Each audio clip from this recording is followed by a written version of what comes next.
شکریہ جناب علی رضا صاحب، انہوں نے بڑی ایک اہم توجہ اس حوالے سے کہ یہ جو پوائنٹ انہوں نے بتایا کہ جس طرح سے انڈیا نے نیلم جہلم کے اوپر وار کیا ہے، تو ہمارے پاس ایک اس کے لیے وہ آ گیا کہ دنیا میں ایک نظیر ہم پیش کر سکتے ہیں کہ کل اگر انڈیا باز نہیں آتا اپنی آبی دہشت گردی سے، تو ہمارے پاس بھی آپشن موجود ہے کہ چونکہ اس کی نظیر پہلے سے موجود ہوگی اور ہم کسی بھی فورم کے اوپر، ورلڈ فورم کے اوپر جو ہے اس کے حوالے سے بات کرنے کی پوزیشن میں ہوں گے.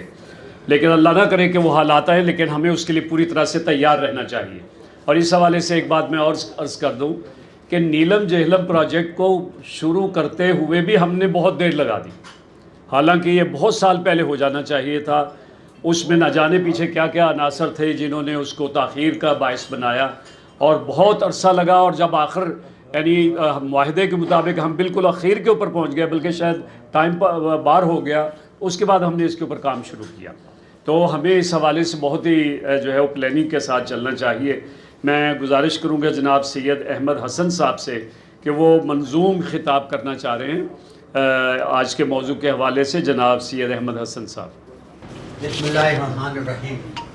کل انڈیا کے بزدلانہ اور سنگدلانہ حملے سے جو صورتحال پیدا ہوئی ہے، وہ جس طرح ہماری آرمی نے، ہمارے عوام نے رسپانس کیا ہے، اس حوالے سے اس پس منظر میں چند اشعار. یہ انڈین فوجیوں سے خطاب ہے کہ وہ سیاچین میں، کیونکہ درجہ حرارت بڑا وہ 0 پوائنٹ سے بھی گر جاتا ہے اور انگلیاں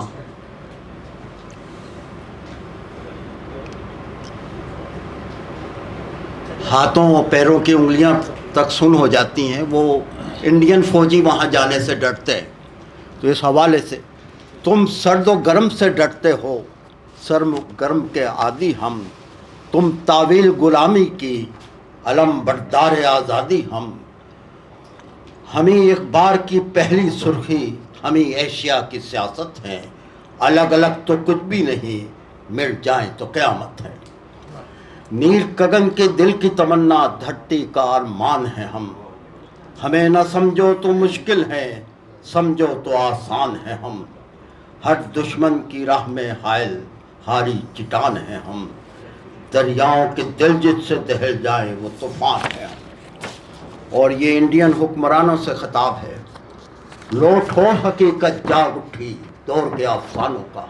وہ افسانی دور ختم ہو چکا ہے جب نریندر مودی یہ دعویٰ کرتے تھے کہ انڈیا ایشیا کی سپر پاور ہے اور یہ دنیا کی بہت جلد سب سے بڑی اکانومی بن جائے. لوٹ ٹھوس حقیقت جاگ اٹھی، دور گیا انسانوں کا. کوہ گرا بند کر اٹھا ایک سیل سے سکتی جانوں کا.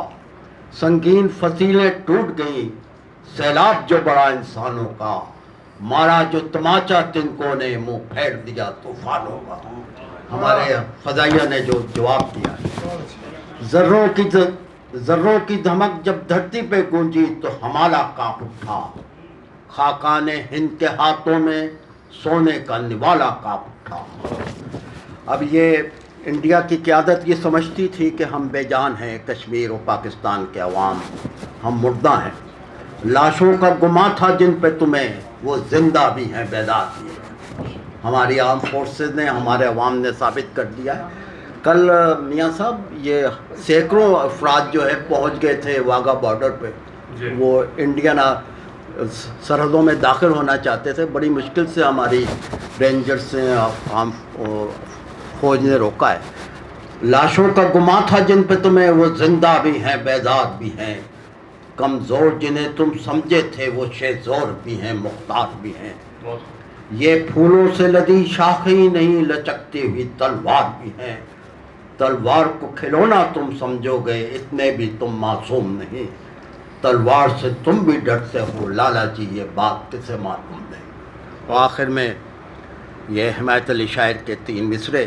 یہ لہو جو سرحد پہ بہہ چکا ہے، یہ لہو جو سرحد پہ بہہ رہا ہے، ہم اس لہو کا خراج لیں گے، ہم اس لہو کا خراج لیں گے. انشاءاللہ.